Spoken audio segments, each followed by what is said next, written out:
हंगामे और धरना प्रदर्शन का सेंटर बना हुआ है। सोमवार को जंतर मंतर पर प्रदर्शन हुआ। अब राहुल गांधी, प्रियंका गांधी समेत कांग्रेस के बड़े नेताओं ने पीएम आवास के पास धरना दिया। पुलिस धरना स्थल पर पहुंची। पुलिस ने कांग्रेस को धरना खत्म करने के लिए कहा, लेकिन कांग्रेसी नहीं माने। इसके बाद पुलिस राहुल गांधी, प्रियंका गांधी समेत कांग्रेस नेताओं को अपने साथ लेकर गई और मॉडल टाउन लाकर छोड़ दिया। इससे पहले केंद्रीय मंत्री जितेंद्र सिंह ने घटनास्थल पर राहुल गांधी से मुलाकात की। उनकी मांगों पर संसद में चर्चा का भरोसा भी दिया, लेकिन केंद्रीय मंत्री का दावा है कि राहुल गांधी अपनी बात से मुकर गए। ये रिपोर्ट देखिए।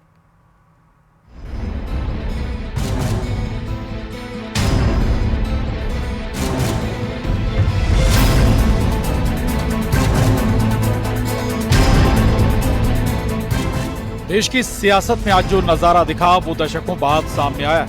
संसद में टकराव हुआ, दोनों सदन स्थगित हुए। इशू स्टूडेंट्स की है, यूथ के फ्यूचर की है, और ये जो किया जा रहा है, लोगों को मारा जा रहा है, पीटा जा रहा है, this is completely un Indian. Modi ji has not even apologised. Rahul Gandhi, Priyanka Gandhi ने प्रोटेस्ट के दौरान घायल हुए छात्रों से अस्पताल पहुंचकर मुलाकात की। दिल्ली में छात्रों के प्रोटेस्ट को लेकर सरकार कल से ही एक्शन में दिख रही। आज सरकार की ओर से कहा गया कि प्रदर्शन कर रहे छात्रों के लिए सरकार के दरवाजे खुले। प्रदर्शन में डिमांड को लेकर जेपी नड्डा ने कल प्रदर्शनकारियों के प्रतिनिधि मंडल से मुलाकात की थी। प्रदर्शन में घायल छात्रों से जेपी नड्डा ने अस्पताल में जाकर मुलाकात की। उधर अखिलेश यादव ने कहा कि जो बच्चों के साथ हुआ वो सही नहीं। कई बच्चे जो दूर दूर से चल करके आए हैं, जिन्हें दिल्ली का रास्ता नहीं पता था, केवल सरकार के खिलाफ नाराज होकर के आए थे, उनके साथ जो व्यवहार हुआ है, और यहां तक सुनने को आया और सोशल मीडिया पे जो वीडियोस आए हैं कि कभी हिटलर ने अपने पॉलिटिकल लोगों के साथ इस तरह का एक गैंग बनाया था। लगता है इस तरह के लोग थे जो प्राइवेट ड्रेस में थे और लाठी लेकर के लोगों को मार रहे थे। इधर केजरीवाल ने कहा कि जिन बच्चों को पुलिस ने पकड़ा है उनकी आम आदमी पार्टी की लीगल टीम मदद करेगी। मेरे दोनों बच्चे 4-5 घंटे तक कदम से कदम मिला के बाकी सभी प्रदर्शनकारियों के साथ चल रहे थे। जहां टीयर गैस के गोले छोड़े गए वहीं मेरे बच्चे मौजूद थे। हमारे सारे लीडर्स वहां मौजूद थे। हमारी पूरी आम आदमी पार्टी, हमारा पूरा परिवार वहां मौजूद था। हम सब एक साथ हैं। ये पूरा देश एक परिवार है। हमारा 140 करोड़ लोगों का परिवार है। फिलहाल प्रदर्शन के दौरान जिस तरह से छात्रों को पीटा गया था, उसको लेकर विपक्ष पूरी तरह से सरकार पर हमलावर है। Bureau report, news 18। सड़क पर संग्राम और संसद में हंगामा 2 दिन हो गए और इन 2 दिनों के भीतर देश की संसद 2 घंटे भी नहीं चल पाई। संसद के मॉनसून सत्र के दौरान रणनीति तय करने के लिए इंडिया गठबंधन के शीर्ष नेताओं की एक महत्वपूर्ण बैठक हुई। लोकसभा में नेता प्रतिपक्ष राहुल गांधी समेत विपक्षी सांसद लोकसभा स्पीकर से मिले। छात्रों के साथ मारपीट के मुद्दे पर संसद में चर्चा की मांग स्पीकर के सामने रखी।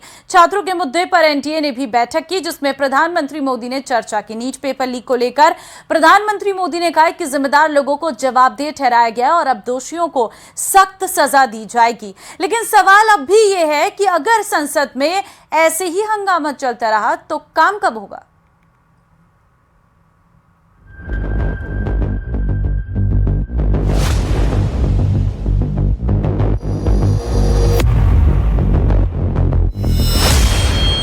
सड़क पर संग्राम और संसद में हंगामा 2 दिन हो गए हैं और इन 2 दिनों के भीतर देश की संसद 2 घंटे भी नहीं चल पाई। लोकसभा राज्यसभा की कार्यवाही स्थगित होने के बाद सदन के बाहर आकर कांग्रेस अध्यक्ष मल्लिकार्जुन खड़गे ने आरोप लगाया कि उन्हें संसद में बोलने नहीं दिया जा रहा है।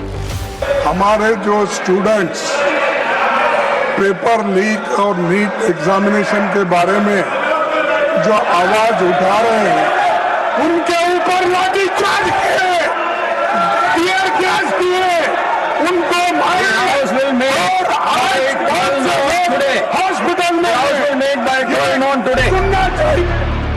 कल पेपर लीक को लेकर जंतर मंतर पर हिंसक प्रदर्शन हुआ। उसके बाद पुलिस का एक्शन हुआ। विपक्षी पार्टियां संसद में इसे लेकर चर्चा की मांग कर रही हैं। संसद के मॉनसून सत्र के दौरान रणनीति तय करने के लिए इंडिया गठबंधन के शीर्ष नेताओं की एक महत्वपूर्ण बैठक हुई।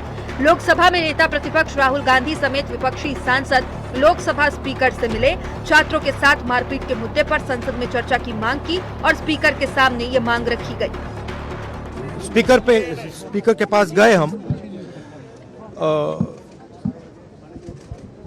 एंड हमने कहा कि देखिए हम स्टूडेंट इशू पे डिस्कस करना चाहते हैं और स्पीकर ने हमें कहा कि डिस्कशन के लिए उन्हें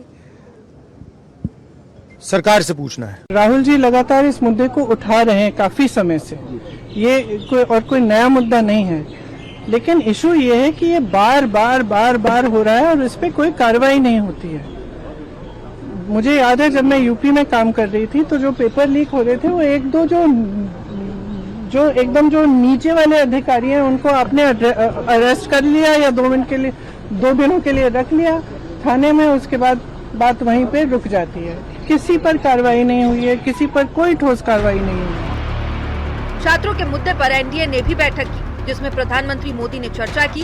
नीट पेपर लीक को लेकर पीएम मोदी ने कहा कि जिम्मेदार लोगों को जवाबदेह ठहराया गया और अब दोषियों को सख्त सजा दी जाएगी। ये मोदी इसलिए मेहनत करता है कि जब आप 40-45 साल के हो, जब आपके घर में बच्चे बड़े हो रहे हो, तब आप अपने बच्चों को विकसित भारत में बड़े करते देख सके, इसलिए मैं मेरी जिंदगी खपा रहा हूँ।